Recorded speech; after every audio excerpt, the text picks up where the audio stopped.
Hey everyone, in this video we're going to look at the filter array method, which allows you to do pretty much exactly what it says. It allows you to filter down an array from the original set of values to a lesser set of values based on criteria. So to do this, we've got an example array here with some example objects inside of it.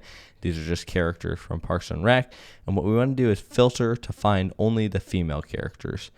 So normally you'd use maybe like a for of loop, and you create a new array and then you loop over it, and if they're female you push them to the new array. But what we're going to do is use the filter array method. So we're going to come over into our console here, and you'll see I have my people, and then I'm just going to call filter directly on the array because it lives on the array prototype, so I can just call it directly.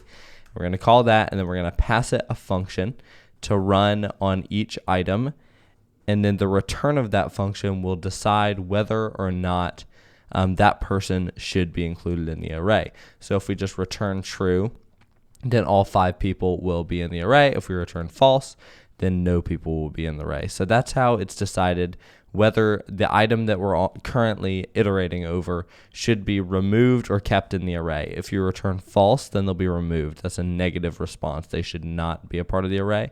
And if you return true, then they're good to go. They should stay in the array. So to be able to kind of make that decision, we need some information, right? So the function that we pass into filter takes 3 arguments. Current value, which will be the current value of the current item we're iterating over, the index, what iteration of this we're on, and then the original array, which would be people, right? So we don't really need the original array, so I'm going to go ahead and get rid of that.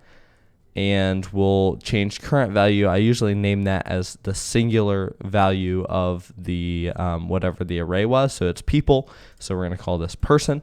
And then inside of here, we're going to return person dot gender equals female. And we'll run that, and you'll see it will return 2 people, and it's Leslie and April. Okay, so our filtering is working here. That's how filter works for you.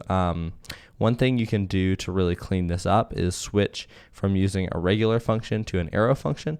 And what we can do here is get rid of our function and then, break that down just like that using an arrow function. So now we're using an arrow function. And since we don't need the index parameter, we can get rid of that because we're not using it, and we can get rid of our params there. And then since this is just a one-liner, we can use implicit return, and we can get rid of all this and make that a one-line statement, which is awesome. So it's really, really simple.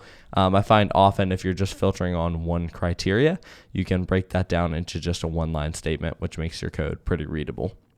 The last thing you need to know about filter is that it does not mutate the original array. So see, we have people and we ran filter on it, but if I come out here and console log out people again, there's still 5 people in it. This is because it doesn't mutate the original array, it creates a new array. So what you're going to want to do is, do something like const women equals people.filter, and then it'll store that in a new variable for you because it's never going to mutate the original. I find that really nice because sometimes you need to filter over an array and then map over it, but you might want to keep the original array to do some other transforms to it. So I think that functionality is for the best.